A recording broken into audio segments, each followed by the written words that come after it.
स्वागत है आपका। मैं हूं आपके साथ रोहित मुरेठा। लेकर आया हूं देश और दुनिया भर की खबरें बिना किसी लाग लपेट के।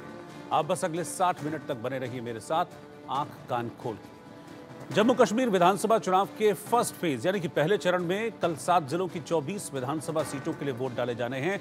लिहाजा सुरक्षा व्यवस्था चाक चौबंद है। फर्स्ट फेज की 24 में से 8 सीटें जम्मू डिवीजन और 16 सीटें कश्मीर घाटी में हैं।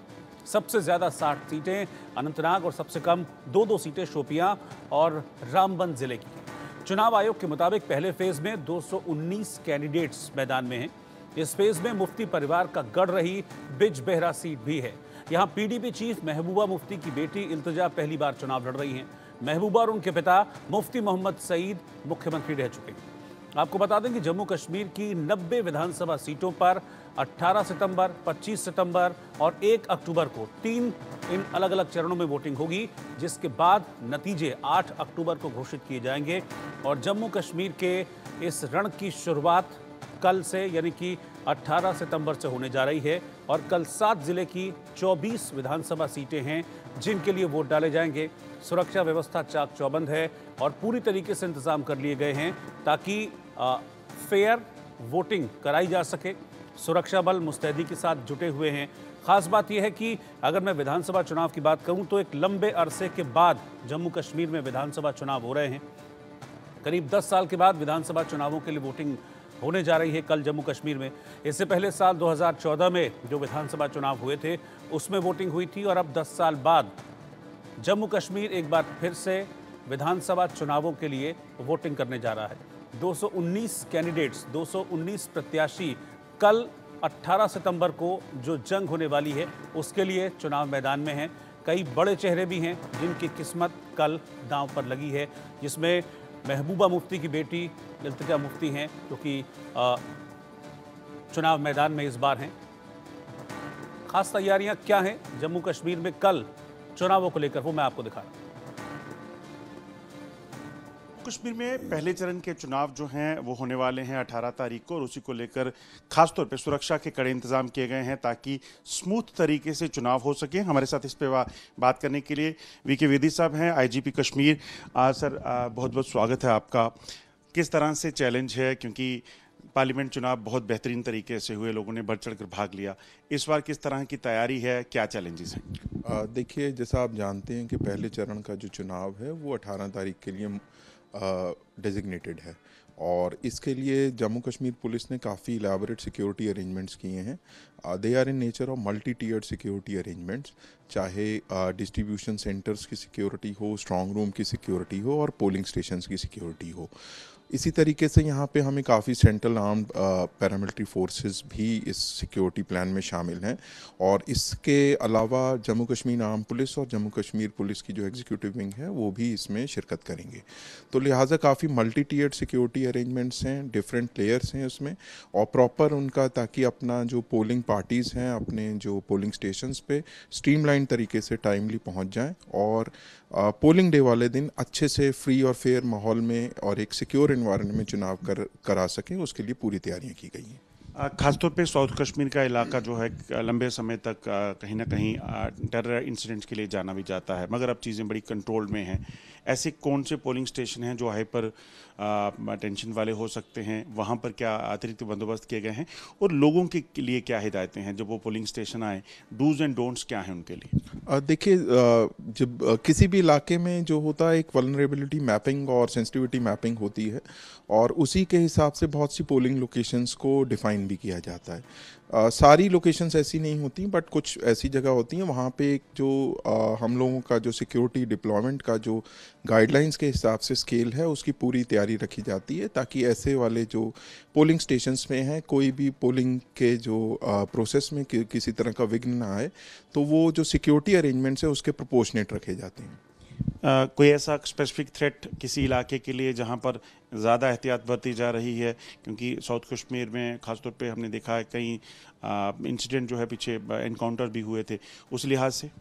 जैसे मैंने आपको बोला, जो सेंसिटिविटी मैपिंग है उस हिसाब से फोर्सेस को हिदायत रहती हैं कि किन किन इलाकों में क्या डूज एंड डोंट्स रहेंगे, तो उस चीज़ को वो अपने अमल में लाते हैं और अपनी जो डिप्लॉयमेंट और अपनी मूवमेंट है उसी प्रकार से वो करते हैं। कितने डिस्ट्रिक्ट हैं जो कल पोलिंग के लिए जाएंगे और इन इलाकों में अतिरिक्त सुरक्षा बलों की जो तैनाती है वो किन किन इलाकों में? ये कल का जो पहला चरण का जो मतदान रहेगा उसमें जम्मू कश्मीर जो साउथ कश्मीर के 5 जिले जो आते हैं वो इनको पोलिंग कल के दिन मुकर्रर है। Thank you so much sir हमसे बात करने के लिए। आईजीपी कश्मीर जिन्होंने बताया कि जो भी सेंसिटिव एरिया हैं वहाँ पर अतिरिक्त सुरक्षा बलों की तैनाती की गई है और मुहिम जो है पुलिस की भी सरकार की तरह यही है कि ज़्यादा से ज़्यादा लोग जो हैं वो वोट डालने के लिए अपने घरों से निकलें और इसको प्रोसेस में जो है वो शामिल हो सकें। जम्मू कश्मीर में वोटिंग से पहले घाटी का क्या माहौल है? लाल चौक से कश्मीर के दिल की बात आप सुनिए। इस समय हम मौजूद हैं श्रीनगर के लाल चौक पर। लाल चौक अपने आप में बहुत फेमस है। क्यों? क्योंकि 90 के दशक में प्रधानमंत्री नरेंद्र मोदी ने एक चैलेंज उठाया था। एकता यात्रा के तहत उन्होंने कहा था कि मैं लाल चौक जाऊंगा और वहां पर झंडा फहराऊंगा, और आज हम उसी लाल चौक पर खड़े हैं 10 साल बाद। अब जब इलेक्शंस है तो क्या कुछ कलर है वो लाल चौक से हम आपको दिखाएंगे, लोगों से बात करेंगे कि आखिर कैसा मूड है, क्या मूड है इलेक्शन को लेकर, क्या कुछ खास चल रहा है। सर, मैं सबसे पहली शुरुआत आपसे करना चाहूंगी। अगर इलेक्शंस की बात करते हैं तो क्या आपको लगता है मूल रूप से इस बार मुद्दे होंगे, क्योंकि 10 साल बाद इलेक्शंस हो रहे हैं, क्या आपको लग रहा है क्या मुद्दे होंगे? देखिए, मुद्दे तो सबसे पहले मुद्दे तो यही पीस और डेवलपमेंट पे है। यहाँ अमन अमान होना चाहिए और तरक्की और खुशहाली, ये तो बुनियादी मुद्दे हैं। लेकिन साथ ही साथ हमारी रियासत जो एक अलहदा रियासत थी, प्रिंसली स्टेट कहा जाता था हमें, और हमें 370 के तहत हमारे कुछ इख्तियारात गवर्नमेंट ऑफ इंडिया ने हमें दिए थे। जो भारतीय जनता पार्टी की हुकूमत आई तो उन्होंने हमसे पूछे बगैर ही उसको एब्रोगेट किया। उसका दुख ज़रूर है। उस मुद्दे पर भी यहाँ की पार्टियाँ मिलजुल के ये प्रयास करती है कि हमें कम से कम 370 की लड़ाई, जो कानूनी लड़ाई है, वो तो लड़ते ही रहते हैं हम, लेकिन साथ ही साथ जो हमसे स्टेटस छीना गया कि यहाँ स्टेट थी, हमें तब्दील किया गया यूटी में, और हमें यकीन दिलाया गया था, अमित शाह साहब ने हमें कहा था कि इलेक्शन से पहले ही वो हमें ये तोहफा ज़रूर वापस देंगे कि हमें स्टेट मिल जाए, लेकिन अभी तक नहीं मिला। तो वो भी मुद्दा है। और साथ ही साथ मिलजुला यहाँ के 10 लाख बेरोजगार लोग हैं, और भारतीय जनता पार्टी ने 14 से लेकर आज तक डायरेक्ट इस रियासत जम्मू कश्मीर पे हुकूमत की। लेकिन करना चाहूंगी, मैं आपसे पूछती हूँ, आपने 370 की बात की, आपने 370 की बात की, हम यहाँ पे बात कर रहे हैं 370। आपको क्यों लगता है कि पहली बात नहीं हटना चाहिए था? क्योंकि जब हम भारतीय जनता पार्टी की बात करते हैं, कलर्स की हम बात कर रहे हैं कि इलेक्शन में क्या कुछ खास मुद्दे होने चाहिए, क्या आपको लगता है कि डेवलपमेंट, मेरा पहला सवाल रहेगा, सवाल बाय सवाल हम जवाब देंगे, क्या आपको लगता है कि डेवलपमेंट हुआ या नहीं हुआ? अगर 370 की बात करते हैं तो भारतीय जनता पार्टी ये क्लेम करती है, क्योंकि गृह मंत्री की आपने बात की थी, स्टेटहुड की आपने बात की, तो गृह मंत्री अमित शाह का ये कहना है कि वापस से हम एक टाइम आएगा जब हम इसको वापस से स्टेट बना देंगे ना। देखिए, 5 अगस्त 2019 को हम पे शब खूब मारा गया। हमारी इज्जत अफजाई के बजाय हमें जिल्लत से नीचे डाला गया। क्यों आपको ऐसा लगता है? ना हमारी, आप मुझे बताएं 30 स्टेटों में कहाँ स्टेट को नीचे दर्जे दिया जा रहा है कि उसको यूटी बनाया जाए। 370 से तो कई लोगों को बहुत सारा मुनाफा हुआ है सर। हमारे लद्दाख को हमसे अलग किया गया। हम तो सदियों से एक दूसरे के साथ है। हमें ब्रेक किया गया हमारी स्टेट, और हमारा जो कद था, जो हमें हुकूमत हिंदुस्तान के साथ जो हमने, हमारे महाराजा ने जो ऐलान किया, क्या लगता है कि 2 कॉन्स्टिट्यूशन होने चाहिए? आप इसमें नहीं, मैं ये जानना चाहूंगी, आपको क्या लगता है 2 कॉन्स्टिट्यूशन होने चाहिए? फिर अगर ऑपोजिशन की हम बात है, नहीं सर, देखिए 370 के तहत तमाम चीजें आती है, मुझे भी पता है, आपको भी पता है, क्यों 2 झंडे, क्यों 370 का सपोर्ट कर रहे हैं? वो 370 जो है ना, वो पाकिस्तान ने, चाइना ने हमें नहीं दिया था। हमारे साथ नेगोशिएट करके, हमारे महाराजा ने नेगोशिएट करके प्राइम मिनिस्टर ऑफ इंडिया मरहूम नेहरू जी के साथ किया था। दिक्कत क्या हो रही है? दिक्कत ये हो रही है, देखिए, हमारा जो तशक्कुस था, हमारी जो आइडेंटिटी है, उसको जख्म पहुंचा है। कैसे?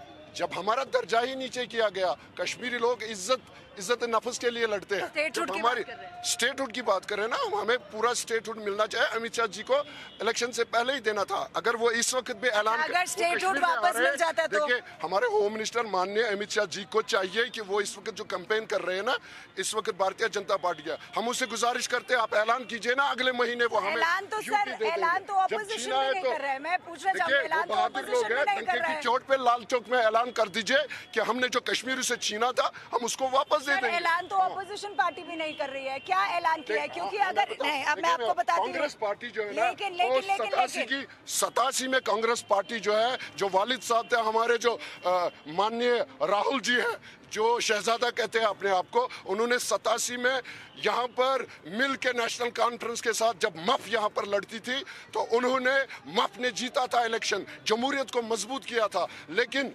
सेंट्रल गवर्नमेंट और नेशनल कॉन्फ्रेंस की मिली भगत ने यहाँ पर ऐलान किया कि नेशनल कॉन्फ्रेंस कांग्रेस ने जीता, तो उस वक्त धोखा किया गया यहाँ की जमहूरियत से उन लोगों के साथ। फिर वो लड़के बाहर चले गए। उन्होंने आप डेवलपमेंट की बात कर रहे हैं, पीएचडी स्कॉलर्स हमारे शोपियान के अंदर चने बेच रहे हैं, आप उसको डेवलपमेंट कहते हैं?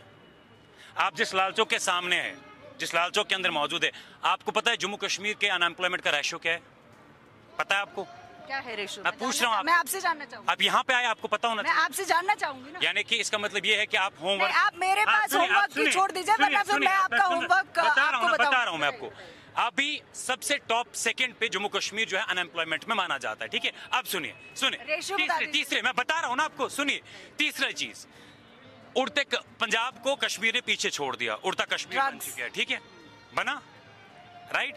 इसको डेवलपमेंट कहेंगे आप, ठीक है जनाब। आपने रिनोवेशन की, सड़कों की आपने रिनोवेशन की, हमारे सिटी की पर्टिकुलरली जिसको आप स्मार्ट सिटी कहते हैं, बहुत अच्छी बात है, जरूरी था।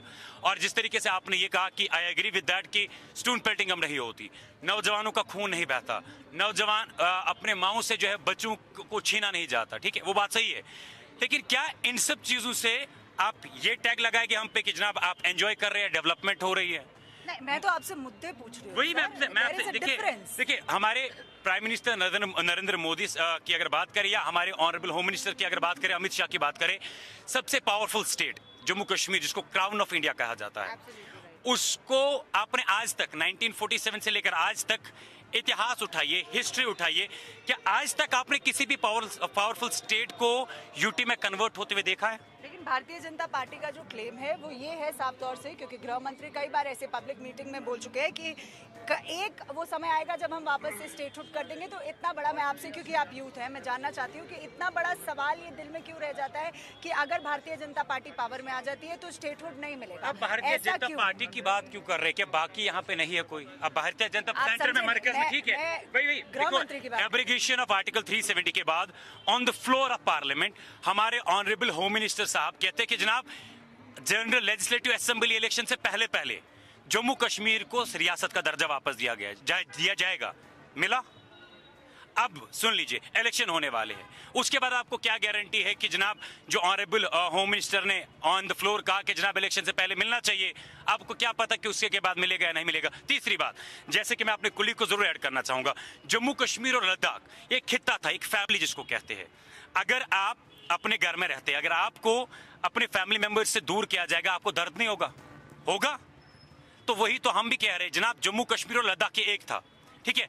जैसे जम्मू के लोग फेस कर रहे हैं, हम भी फेस कर रहे हैं। तो आपका बेसिक मुद्दा रहेगा अनएम्प्लॉयमेंट, लोगों में अनएम्प्लॉयमेंट बहुत ज्यादा है, ड्रग्स बहुत ज्यादा है, ये सारे आपके बेसिक मुद्दे रहेंगे। देखिए अनएम्प्लॉयमेंट है, ड्रग्स है, स्टेट को कन्वर्ट किया यूटी के अंदर। तो अगर आप किसी भी पॉलिटिकल पार्टी को, या आप वोट भी करने जाएंगे 10 साल बाद, तो वो मूल रूप मुद्दे आपके क्या होंगे? मैं सिर्फ मुद्दे पूछ रही हूँ, मैं एलिगेशंस की बात नहीं कर रही हूँ कि आप सरकार पे क्या एलिगेशन लगा रहे हैं। आप किन मुद्दों पे वोट करेंगे, मैं वो जानना चाहती हूँ। देखिए मैं तो इन्हीं सब चीजों पे वोट करूंगा, लेकिन करूं किसको? सबों ने जितने भी वादे किए आज तक हमारे पास खोखले हैं, चाहे रीजनल पॉलिटिकल पार्टीज की बात करें, कांग्रेस की बात करें, और सेम बीजेपी भी अभी करंटली वही है।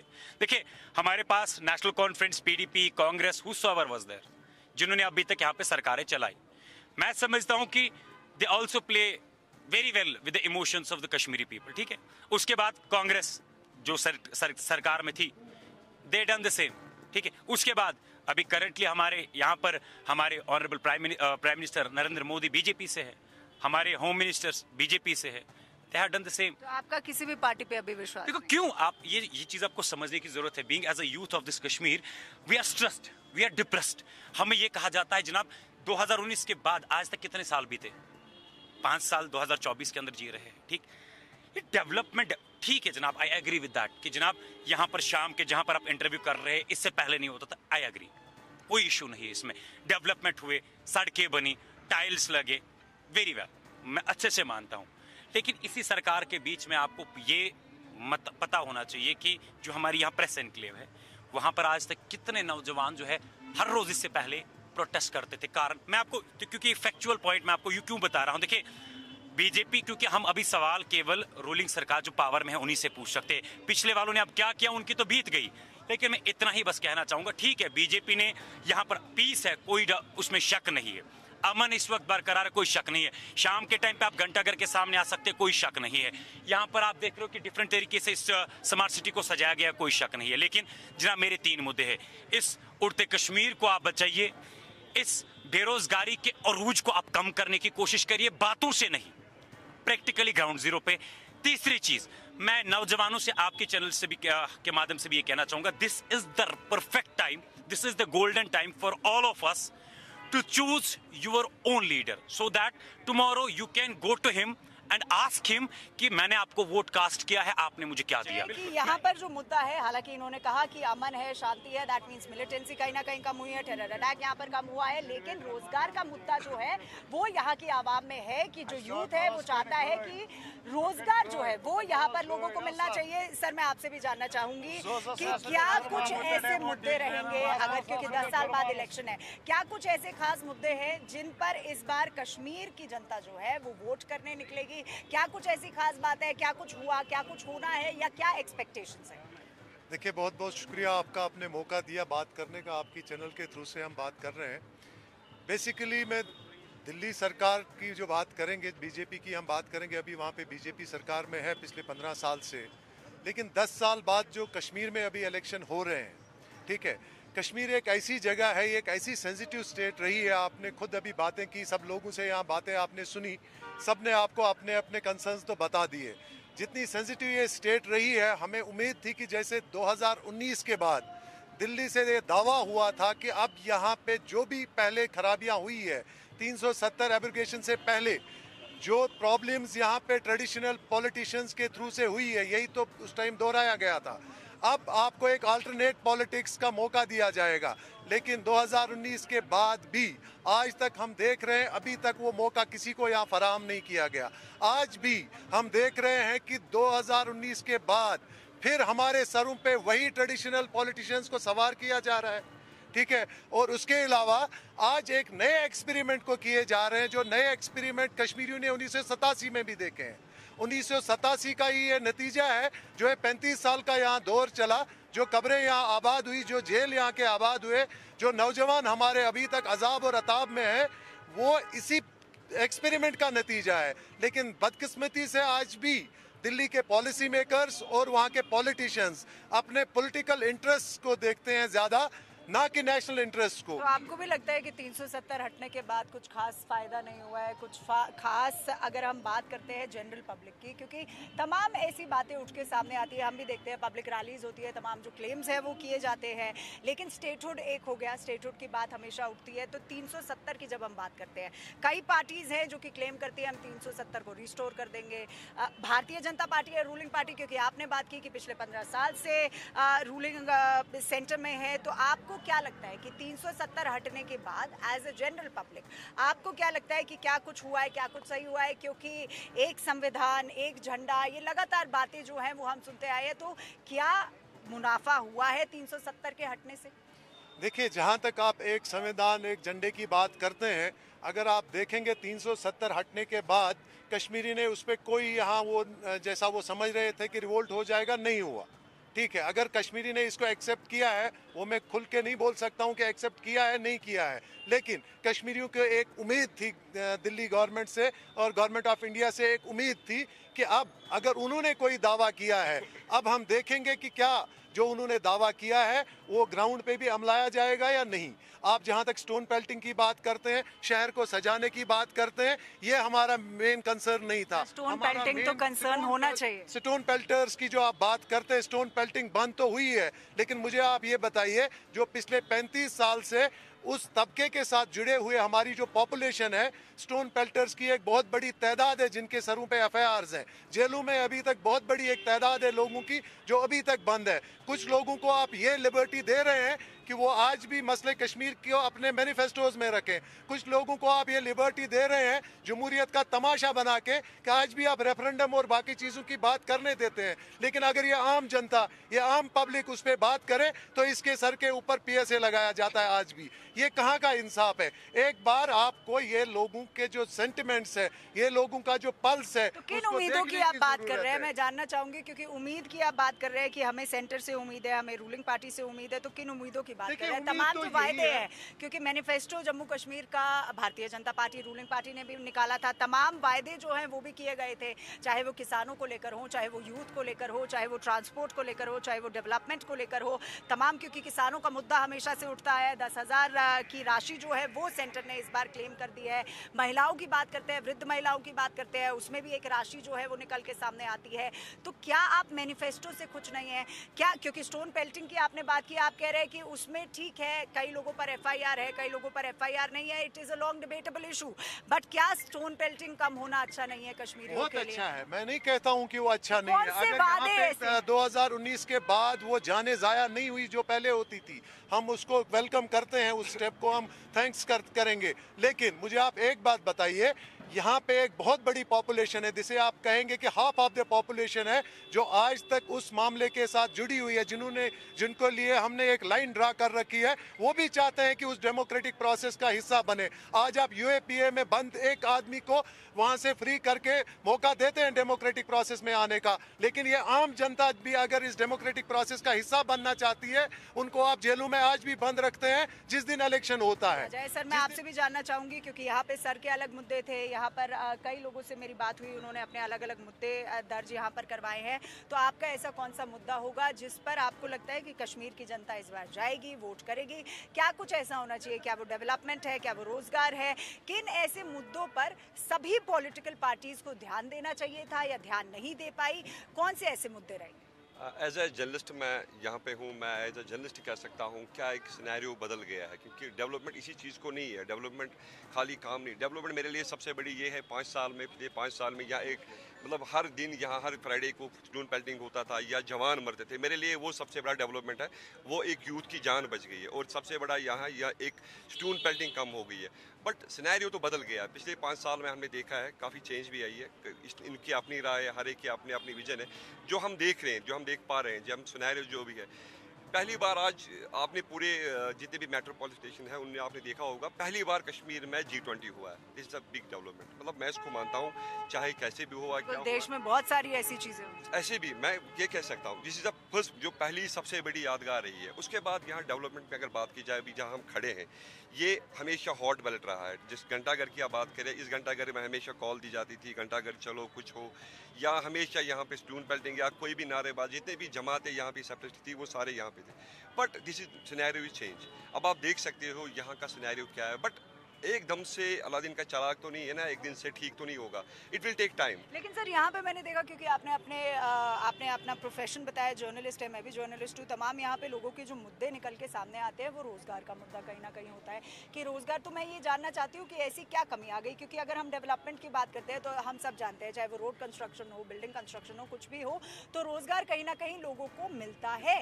तो ऐसी कौन सी कमी है यहाँ पर कि अभी मेरी एक नौजवान थे यहाँ पर, उनसे बात हुई, यूथ से बात हुई, तो क्यों आखिर स्टोन पेल्टिंग को वो मुद्दा नहीं देखा जाता कि जब स्टोन पेल्टिंग कम होती है तो तमाम चीज़ें जो है वो निकल के सामने आती है, साथ ही साथ मिलिटेंसी कम होती है, तो लोग जो है नॉर्मली, मुझे लगता था कि पहले इतनी दुकानें खुलती भी नहीं थी, आमतौर पर बंद रहती थी, कर्फ्यू लग जाता था। कर्फ्यू लगते हुए हमने देखा है, तो आखिर क्यों इन सब मुद्दों को ध्यान में नहीं दिया रखा जाता है, या क्यों ऐसा लोगों की एक परसेप्शन जो है वो बनती कश्मीर में नजर आती है? बेसिकली ये सब एक सोच पे विचार है, एक सोच पे है। ये मैं कश्मीर की बात नहीं करूँ, अगर आप पूरे वर्ल्ड की बात ग्राफ निकालोगे, पूरे वर्ल्ड में जो अनएम्प्लॉयमेंट है, हर एक का अपना अपना एम्प्लॉयमेंट वहाँ कहीं ना कहीं कमियां है। मैं मानता हूँ यहाँ पर भी है, बट फिर लेकिन भी रूलिंग पार्टी तो लगातार क्लेम करती है कि एम्प्लॉयमेंट का जो स्तर है वो बढ़ता नजर आ रहा है। यूथ को लेकर हो कई ऐसे वादे भी जो है वो किए गए हैं। मैं आपको एक बार रोकना चाहूंगी, मैं सर से भी ले लेती हूँ क्योंकि सर यूथ की यहाँ पे बात हो रही है। तो कई ऐसे जो वादे हैं वो कोई भी पॉलिटिकल पार्टीज हो, हर कोई यूथ को लेके भी करता है। अभी हमने देखा था कि किस तरीके से अलग अलग पार्टीज ने अपने मैनिफेस्टो निकाले। 370 पे लगातार बात होती है, कोई रिस्टोर करना चाहता है, कोई भारतीय जनता पार्टी का है कि अब वो हिस्ट्री हो चुका है। तो क्या ऐसे मूल मुद्दे रहेंगे जिन पे आपको लगता है कि इस बार कश्मीर की जनता को सोचना चाहिए, या मूल रूप से उनको उन्हीं मुद्दों पर, अपने कश्मीर के मुद्दों पर वोट करना चाहिए? 2024 के असेंबली इलेक्शंस में आप सड़क, बिजली और पानी पर लोगों को बेवकूफ़ नहीं बना सकते। आज दौर आ चुका है जहां पब्लिक सर्विस गारंटी एक्ट के जरिए 32 डिपार्टमेंट्स इन सर्विसों को लोगों तक पहुंचा रही है। अगर आज की डेट में लोगों से आप पूछ रहे हैं कि आज अब 2024 की ये असेंबली की पॉलिटिक्स क्या होगी, तो यहाँ के लोगों के दिल जीतने की पॉलिटिक्स होनी चाहिए। कैसे जीते जाएंगे? यहाँ के दिल जीतने का एक ही तरीका है, आपको दो रुखिया नहीं होना हो। आप जबान से जो बोलते हैं आपने दिल से ही वो बोलना है और उसको इम्प्लीमेंट करके दिखाना है। आप कहने को सुपरफिशियल चीजें करते हैं, कॉस्मेटिक एफर्ट्स करते हैं, आपका फेस लिफ्टिंग होता है, लेकिन जो आज भी चीजें, क्या आप मिलिटेंसी को कम होना, स्टोन पेल्टिंग को कम होना, एबॉर्गेशन ऑफ आर्टिकल 370, 35A, इन सबको आप कॉस्मेटिक सर्जरी का दर्जा देते हैं? क्यों ऐसा? सुनिए, stone pelting law and order problem है, मिलिटेंसी के साथ निमटना लॉ एंड ऑर्डर प्रॉब्लम है। क्यों उसमें यूथ इन्वॉल्व नहीं होता? सुनिए पहले मुझे अब बोलने दीजिए। ये जब चीजें आप निमट रहे हैं, इसके लिए कंसर्न डिपार्टमेंट, सिक्योरिटी एजेंसीज और कंसर्न पुलिस का काम है। एक पॉलिटिशियन का काम ये नहीं है कि वो विकास को छोड़कर, एम्प्लॉयमेंट को छोड़कर और देश की तरक्की और उन्नति को छोड़कर इन चीजों को मुद्दा बनाकर। सर मैं यहाँ पे आपसे डिफर करूंगी, सॉरी। मैं आपसे ये जानना चाहती हूँ कि आपको क्या लगता है कि एक डिस्टर्ब्ड एरिया में अगर स्टोन पेल्टिंग हुए जा रही है, मिलिटेंसी हो रही है, अटैक हो रहा है, ऑल्टरकेशन चल रही है, तो आपको लग रहा है वहाँ पे डेवलपमेंट कैसे होगी जब तक ये नहीं रुकेगा? लॉ एंड ऑर्डर कौन चलाता है सर? मेरे हिसाब लॉ एंड ऑर्डर, आप डिपार्टमेंट की बात कर रहे हैं। सॉरी मैं आपको इंटरप्ट करना चाहूंगी। आपने 32 डिपार्टमेंट गिना दिया, आपने डिपार्टमेंट गिना। डिपार्टमेंट किसके अंडर आते हैं, कौन चला रहा है? सरकारी डिपार्टमेंट्स होते हैं, मुझे लगता है गवर्नमेंट चलाती है।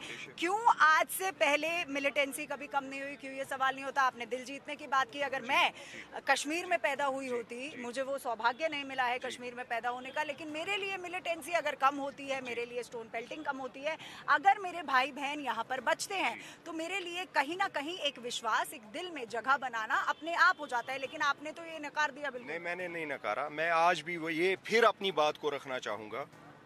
लॉ एंड ऑर्डर प्रॉब्लम्स के निमटने के लिए कंसर्न डिपार्टमेंट्स, सिक्योरिटी एजेंसीज और कंसर्न पुलिस लगी हुई है, जो बेहतर अंदाज में इस चीज़ को निमट रहे हैं और इसकी एक बाज़ाब्ता तौर उन्होंने हायत दे दी और इसको कामयाब प्रोग्राम के तहत यहाँ अमन कायम करने में अपना झंडा गाड़ दिया। आप पहले भी तो लॉ ऑर्डर था। Let me complete. Law and order तो पहले भी था। सुनिए, लॉ एंड ऑर्डर इससे पहले भी खराब हुआ है, 35 साल पहले भी खराब हुआ है। और लॉ एंड ऑर्डर खराब करने वाले लोग जो हमने कबूले हैं और जो हम आज फिर धकेलने की कोशिश कर रहे हैं, हिस्ट्री शीटर्स की कमी नहीं आज की पॉलिटिक्स में, और यही लॉ एंड ऑर्डर खराब करने वालों की आज भी कमी नहीं। जब हम इन लोगों को मौका दे रहे हैं तो लॉ एंड ऑर्डर तो बिगड़ना है। फिर आप लॉ एंड ऑर्डर को ही ठीक करके आप तरक्की नहीं बोल सकते। लॉ एंड ऑर्डर एक डिफरेंट इशू है। लॉ एंड ऑर्डर को निमटने के लिए जम्मू कश्मीर पुलिस और सिक्योरिटी एजेंसीज कम कोशिशें नहीं जोड़ रही, उनका एक बाज़ाब्ता तौर उस पर एक सक्सेस स्टोरी है। लेकिन आज की 2024 की इलेक्शन कैंपेन जो पॉलिटिशियन करने जा रहा है, उसको अब फ्यूचर इंडिया की जमानत के लिए काम करना होगा। मैं आपके पास भी आना चाहूंगी सर, क्या कुछ आपको लगता है किन मुद्दों पर वोट होना चाहिए, किन मुद्दों पर वोट नहीं होना चाहिए? क्योंकि कश्मीर की जनता के अलग अलग जो मूड्स हैं वो यहाँ पर दिखाई दे रहे हैं कि आखिर क्या मुद्दे जो हैं वो निकल के सामने आएंगे। लोगों ने रोजगार की बात की, डेवलपमेंट की बात की, स्टोन पेल्टिंग की यहाँ पर बात की, क्योंकि आमतौर पे मैं देख रही हूँ कि सड़कों के बनाने को कश्मीर की जनता जो है वो इतना सपोर्टिव वे में नहीं ले पा रही है। उनको लग रहा है कि सड़कें बना देने से डेवलपमेंट नहीं होती। मैं समझता हूँ कि हमें सबसे पहले 1947 से लेकर अभी तक हमें दो पार्टों में इसको ये ना डिवाइड करना चाहिए। एक 73 ईयर्स जो नेशनल कॉन्फ्रेंस कांग्रेस और दूसरे पार्टियों ने यहाँ पे किया है, जब यहाँ पे 370 भी था, जब यहाँ पे स्टेट भी था, एक वो दौर है। और दूसरा दौर ये 5 साल जो 2019 के बाद शुरू हुआ। 2019 से पहले अब इन लाल चौक के ये जो दुकानदार है, इनके पास जाके इनसे पूछिए कि सिर्फ 2018 में इनमें से बहुत सारे लोग वो थे जो ये दुकान बेचना चाहते थे। बिल्कुल, कर्फ्यू यहाँ पे काम ही नहीं था, जिनको यहाँ पे काम ही नहीं था। 2019 के बाद यहाँ पे जो रात को भी रौनक होती है, दिन को भी रौनक होती है। रात के 11 बजे आप यहाँ पे आ जाओ, यहाँ पे लोग आपको मिलेंगे। ये एक खुशाइंद बात है, ये बहुत बड़ी बात है कश्मीरियों के लिए। जो कश्मीरी 9 बजे, 10 बजे, 8 बजे के बाद ये लाइट का स्विच ऑफ करके सो जाते थे, उनके लिए एक नाइट लाइफ शुरू हुई है 2019 के बाद। जहाँ तक रोजगार की बात है, जनरली रोज़गार हम इसको नहीं कहेंगे कि गवर्नमेंट जॉब हो, यहाँ पे रोज़गार के मौके पैदा हुए, क्योंकि 1 करोड़ से ज़्यादा या 3 करोड़ से ज़्यादा टूरिस्ट यहाँ पे जब आते हैं तो वो कहीं ना कहीं पे यहाँ के लोगों को रोज़गार तो दे रहे हैं ना। आप यहाँ अनंतनाग से पहलगाम जाइए, आपको वहाँ पे स्ट्रीटों पे वो फ्रूट वेंडर्स नज़र आएंगे, वो कभी नहीं थे। आप यहाँ से गुलमर्ग से होते हुए गुलमर्ग की तरफ जाइए, वहाँ पे आपको फ्रूट वेंडर्स मिलेंगे स्ट्रीट पे, वो कहीं पे नहीं थे। 2019 के बाद तरक्की का एक दौर शुरू हुआ, नो टू ओपिनियन, इस पर कोई दो राय नहीं है। लेकिन 2019 के बाद यहाँ के लोगों ने कुछ चीज़ खोई भी। एक बड़ा चीज़ जो यहाँ के लोगों ने खोया वो है डेमोक्रेटिक राइट का इस्तेमाल, जिसको आज वो करने जा रहे हैं। एक बड़ी चीज़ जो यहाँ के लोगों ने खोई वो है लाल चौक में प्रोटेस्ट करने का इख्तियार, वो हमने खो दिया। प्रोटेस्ट हमेशा इंडिपेंडेंस के लिए नहीं होता है। प्रोटेस्ट हमेशा आज़ादी को लेके या पाकिस्तान के साथ डेमोक्रेटिक राइट की अगर मैं बात एक मिनट बात क्लियर करने दो। प्रोटेस्ट यहाँ के जो मजदूर तबका है वो भी तो प्रोटेस्ट करने का इख्तियार रखते हैं, वो उनको नहीं मिल रहा है। ये एक बड़ी कमी महसूस की गई यहाँ पे। जी सर, डेमोक्रेटिक राइट की आपने बात की तो प्रधानमंत्री नरेंद्र मोदी ने क्लियर किया है कि जब भारतीय जनता पार्टी की या रूलिंग गवर्नमेंट आई थी तो पंचायत इलेक्शन सबसे पहली बार कराए गए थे, जो कि रुक गए थे, वो नहीं हुए थे। कई ऐसे इलेक्शंस थे जो कराए गए, वो अभी भी क्योंकि मैं डोडा में थी, वहाँ पे प्रधानमंत्री नरेंद्र मोदी ने साफ तौर से कई ऐसी चीज़ें गिनवाई थी जो जम्मू कश्मीर के हित में आती हैं। तो खाली अगर हम प्रोटेस्ट को साइड में रख दें, क्योंकि अब सेंसिटिव एरिया है, हम ये सब जानते हैं कि किस तरीके के कर्फ्यू जो है वो यहाँ पर रखते थे। आपने खुद ही कहा कि लाल चौक की जब हम बात करते हैं, कई ऐसे दुकान वाले हैं जो अपनी दुकानों को बेचना चाहते थे।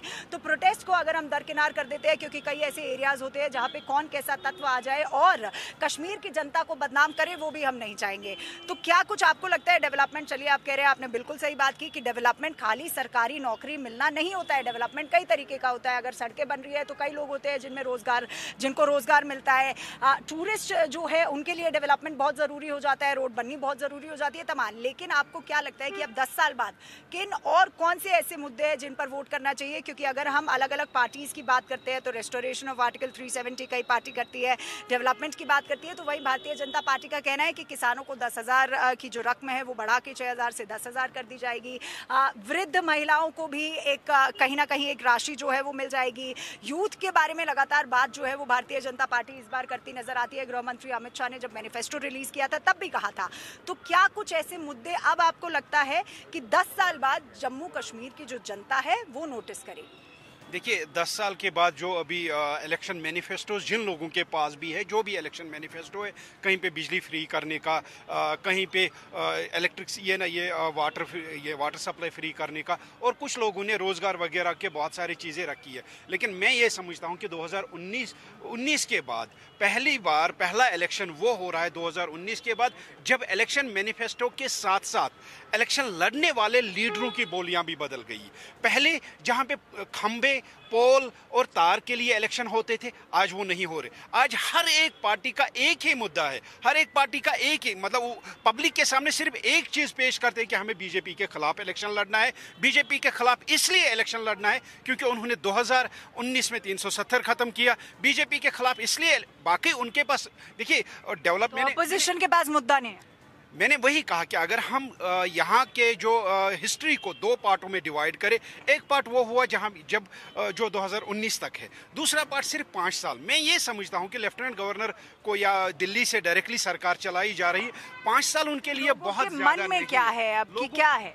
देखिए, लोगों के मन में आज के डेट में वोट वो इसलिए कर रहे हैं, आज के डेट में जो वोट करने लोग इसलिए जा रहे हैं कि उनको कोई आउटलेट नहीं मिल रहा है 5 सालों में जिसकी कमी हुई है। 5 सालों में जो ब्यूरोक्रेसी की यहाँ पे बालादस्ती रही है, ब्यूरोक्रेसी के सामने सबको कोई सामने होता ही नहीं था। अब अगर इलेक्टेड रिप्रेजेंटेटिव हमारा होता है, हम उसके पास जाके अपने मुद्दे रख सकते हैं। मतलब हमें चीफ सेक्रेटरी से लेकर ये डीसी ऑफिस तक कोई सुनवाई 5 सालों में नहीं हुई, लोग 5 साल किसी के पास नहीं गए। ये एक बहुत बड़ा मुद्दा है।